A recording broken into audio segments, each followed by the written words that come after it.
Next Amaravati కోసం వేలాది మంది అమరులయ్యారు. మా కన్నీరు తుడిచేది ఎవరంటూ రైతులు అడిగారు అన్న పవన్. అంటే ఈరోజు పవన్ కళ్యాణ్ గారు తను 3 అంశాలని చాలా క్లియర్గా మెన్షన్ చేశారు. ఆ రోజు రైతులు ఏంటి మా భవిష్యత్తు అని అడిగారు. ఇదిగో ఇదే భవిష్యత్తు. నరేంద్ర మోదీ గారు, చంద్రబాబు నాయుడు గారు, మేము ఇది భవిష్యత్తు, రాజధాని బాధ్యతను తీసుకున్నాము, ఈ భవిష్యత్తు మీరు ఏదైతే అనుకున్నారో అది కంప్లీట్ చేయబోతున్నాము, ఇది ఒకటి చెప్పారు. రెండోది, మోదీ గారు ఇప్పుడు చాలా క్రియాశీలకమైనటువంటి బాధ్యతల్లో ఉన్నారు దేశ సరిహద్దుల్లో జరుగుతున్నటువంటి చర్యల్లో. అయినప్పటికీ కూడా ఇక్కడ రాష్ట్రం పైన, అమరావతి పైన, ప్రజలపైన ఆయనకున్నటువంటి అభిమానంతో ఆయన ఇక్కడికి వచ్చి ఈ కార్యక్రమంలో పాల్గొనటం నిజంగా వారికి ఆ శక్తిని, అమ్మవారు ఆ శక్తిని కల్పించాలని చెప్పారు. నెంబర్ 2. నెంబర్ 3, 3వ పాయింట్ని కూడా అమరావతి రాజధానిని చంద్రబాబు నాయుడు గారు పూర్తి చేయగలుగుతారు ఎందుకు అనేటువంటి దానికి కూడా ఆయన ఒక క్లారిటీ ఇచ్చారు.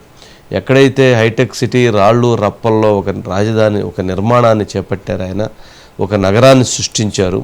ఇప్పుడు కూడా ఇక్కడ ఆ నగరాన్ని సృష్టించేటువంటి శక్తి సామర్థ్యాలు ఆయనకు మాత్రమే ఉన్నాయి అని చెప్పారు. కలిసి పనిచేస్తాము, ప్రజల ఆశయాలను, ప్రజల ఆకాంక్షలను నిలబెట్టేటువంటి బాధ్యతని మేము తీసుకుంటామని చెప్పారు.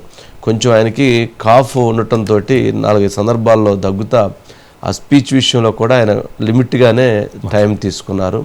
తర్వాత అది అయిపోయి ఆయన వచ్చి కూర్చునేటువంటి క్రమంలో ఏమంటే మోదీ గారు ఆయన్ని పిలిచి ఆ విక్స్ ట్యాబ్లెట్ లాంటిది అంటే ఒకటి ఇవ్వటం జరిగింది. ఎందుకనంటే ఆయనకి, మోదీ గారికి తెలుసు కదా, జనరల్గా ఆయన వెళ్ళేటప్పుడు అట్లా ప్లాన్ చేసుకుని వెళ్తారు. అందుకని దాంట్లో భాగంగా ఆయన అలా ఒక సపోర్ట్ ఇవ్వటం జరిగింది. ఒకసారి పవన్ కళ్యాణ్ గారు బయట ప్లే చేయండి. అమరావతికి ప్రత్యేకించి ఒక వ్యక్తిని మనం స్మరించుకోవాలి. రాళ్లల్లో రప్పల్లో ఒక మహానగరాన్ని చూసిన వ్యక్తి, ఒక 20 సంవత్సరాలు ముందుకెళ్లి చూసిన వ్యక్తి. అలాంటి నాయకులు మనందరం కోరుకున్నట్టుగా ఆయన వెనంటే ఆయన ఉండాలి, ముఖ్యమంత్రిగా ఉండాలి అని మేము ఆశించిన విధంగా ఆయన ముఖ్యమంత్రి అయ్యారు. ఆయన సైబరాబాద్ అనే సిటీని ఎలా నిర్మించారో, ఎంత అద్భుతంగా రూపకల్పన చేశారో, అమరావతి అనే ఈ క్యాపిటల్ ని కూడా ఆయన అపారమైన అనుభవంతో, ఆయన దక్షతతోటి, ఆయన గవర్నెన్స్ కేపబిలిటీ తోటి, అడ్మినిస్ట్రేటివ్ కెపాసిటీ తోటి ఇది అద్భుతమైన మహానగరంగా తీర్చిదిద్దుతుంది. ఇది ఆంధ్రప్రదేశ్కే కాదు, భారతదేశానికి తలమానికంగా అవుతుందని మనస్ఫూర్తిగా నేను ఆశిస్తున్నాను. చాలా కాన్ఫిడెంట్గా మురళి ఉన్నాడా? మురళి గారు. మురళి వస్తున్నారు సార్.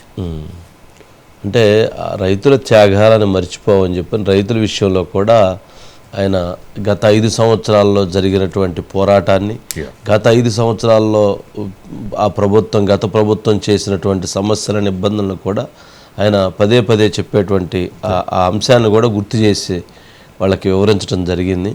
సరే, ఏదేమైనా కానీ ఆ జరిగిన నష్టం అయితే రాదు కదా.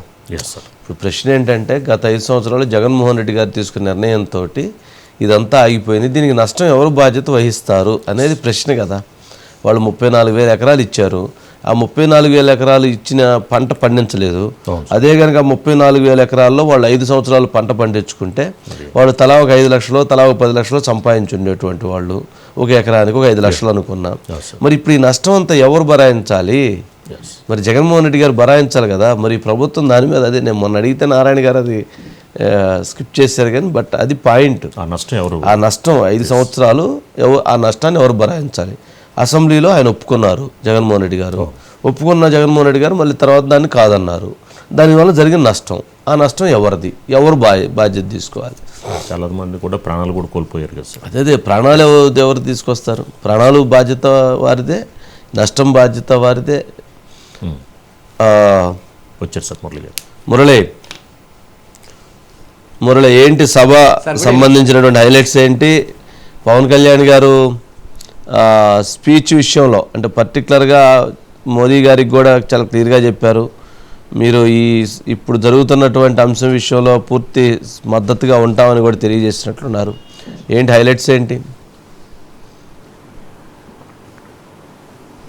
సార్ ఈరోజు మొత్తం మీద సభ అనుకున్నదన్నా కానీ బాగా జరిగిందండి. అయితే ఈ సభలో పవన్ కళ్యాణ్ తన ప్రసంగంలో ఏదైతే అమరావతి ఉద్యమాన్ని స్ఫూర్తిని చూపిస్తూనే పహల్గామ్లో జరిగినటువంటి ఘటన సమయంలో కూడా అమరావతి ఉద్యమాన్ని దృష్టిలో పెట్టుకుని ఈరోజు ప్రధాని నరేంద్ర మోడీ గారు మన దగ్గరకు వచ్చారు, ఆయన అండగా ఉన్నారు, రాజధాని నిర్మాణం పూర్తవుతుందని చెప్తూనే ప్రధాని నరేంద్ర మోడీ గారిని కూడా అనికేతన్ సంబోధించారు సార్. ఎప్పుడో ఈయన ఒక ఆశ్రమంలో ఉన్నప్పుడు ఆయనకు అనికేతన్ పేరు పెట్టారంటండి.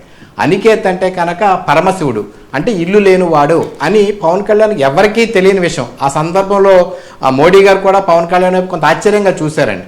అటువంటి ఇల్లు లేని వారు ఇలా 140 కోట్ల ప్రజలకు, ఆంధ్రప్రదేశ్లో ఉన్నటువంటి 5 కోట్ల ప్రజలకు కావలసినటువంటి ఇల్లు నిర్మాణానికి మనకు అండగా వచ్చారని చెప్పేసి సంబోధించడం కూడా జరిగింది సార్. ఈ రకంగా అంటే పవన్ కళ్యాణ్ తన ప్రసంగంలో అమరావతి ఉద్యమం గురించి మరొకసారి ముఖ్యంగా కూడా ప్రధాని నరేంద్ర మోడీ గారికి అర్థమయ్యే విధంగా 2 భాషల్లో చెప్పడం, తర్వాత పెహల్గాంలో జరిగినటువంటి ఘటనకు సందర్భంగా ఆయన చెప్పడంతో పాటుగా ఆయన సందర్భంలో కొంచెం తగ్గినప్పుడు ఆయన స్పీచ్ అయిన తర్వాత ప్రధాని నరేంద్ర మోడీ గారు ఆయన పిలిచి ఒక చాక్లెట్ కూడా ఇచ్చారండి. అది హిమాలయాకి సంబంధించిన కాంక్లెట్ అని ఒక చాక్లెట్ కూడా ఆయనకి ఇచ్చి ఆయన భుజం తట్టారు. మొత్తం మీద ఓవరాల్గా ఈరోజు రాజధాని నిర్మాణానికి కూటమి ప్రభుత్వం కట్టుబడి ఉంది. ఇప్పటికే చేస్తున్నట్టు ప్రతి పనిని కూడా మేము ఏదైతే హామీ ఇచ్చామో హామీని అమలు చేసుకుంటూ వెళ్తున్నాము. ప్రధాని నరేంద్ర మోడీ నాయకత్వంలో అమరావతి రాజధాని ముఖ్యంగా చంద్రబాబు నాయుడు గారి యొక్క విజన్ తోటి 3 ఏళ్ల కాలంలో పూర్తి చేస్తామని చెప్పేసి పవన్ కళ్యాణ్ తన ప్రసంగాన్ని కొనసాగించారు సార్. అయితే గతం కన్నా కొంత తక్కువగానే మాట్లాడారండి. ఎందుకంటే ఆయన కొంత దగ్గు అవ్వచ్చు, లేకపోతే ఆయన కొంత అనారోగ్యంతో ఉండటం వల్ల కావచ్చు, కొంత తక్కువగానే లిమిట్గానే మాట్లాడి ఆయన ప్రసంగాన్ని అయితే కొనసాగించారు సార్. అయితే ఈ సభ సందర్భంగా ఈరోజు మన అమరావతి రాజధానిలో వెళ్ళినప్పుడు మాత్రం రాజధాని గ్రామ రైతులు మాత్రం చాలా ఆనందం వ్యక్తం చేస్తున్నారు. ఎందుకంటే మేము చేసినటువంటి ఉద్యమం ఆ రోజు జగన్మోహన్ రెడ్డి అధికారంలో ఉన్నప్పుడు మాపై పోలీసులు చూపించినటువంటి జులుం కానీ, మేము బయటికి రావాలంటే 144 పెట్టి మమ్మల్ని రాకుండా పరదాల మధ్యన కట్టేసి మమ్మల్ని పెట్టిన ఇబ్బందులన్నీ కూడా ఈరోజు మేము మర్చిపోయాము, మా రాజధాని మాకు వస్తుంది అనే ఆనందంతో ప్రతి ఒక్క మహిళ కావచ్చు, ప్రతి ఒక్క రైతు కావచ్చు, వారంతా చాలా సంతోషం వ్యక్తం చేశారు. ఈరోజు జరిగినటువంటి కార్యక్రమం రాష్ట్రానికి ఒక తలమానికం లాంటి కార్యక్రమం, రాష్ట్ర అభివృద్ధికి, ఆర్థిక అభివృద్ధికి కూడా ఇది ఒక పెద్ద పీటగా మనం భావించవచ్చు.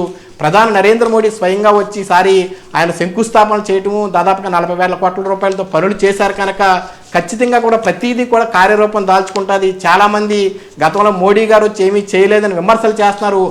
ఆ విమర్శలన్నిటికీ కూడా ఈరోజు జరిగినటువంటి కార్యక్రమం రేపు భవిష్యత్తులో జరగబోయే అభివృద్ధి కూడా ఒక చెంపపెట్టని చెప్పేసి అమరావతి ప్రాంత రైతులందరూ కూడా కొంత ఆశాభావం వ్యక్తం చేస్తున్నారు. సో అందరూ కూడా ఒక పండుగ వాతావరణంలో 4 ఏళ్ళగా వాళ్ళు పడ్డ కష్టాలు కానీ, వాళ్ళు అనుభవించినటువంటి ఇబ్బందులు కానీ, పోలీసులు పెట్టినటువంటి ఆంక్షలు కానీ, జగన్మోహన్ రెడ్డి వస్తుంటే పరదాల చాటు నుంచి చూడవలసినటువంటి పరిస్థితులు కానీ, 4.5 సంవత్సరాల పాటు పడినటువంటి ఇబ్బందులన్నీ కూడా ఈరోజు మాకు కూటమి ప్రభుత్వం వచ్చినప్పటికన్నా కూడా ఈరోజు మాకు చాలా సంతోషంగా ఉందని ఆశాభావాన్ని వ్యక్తం చేశారు.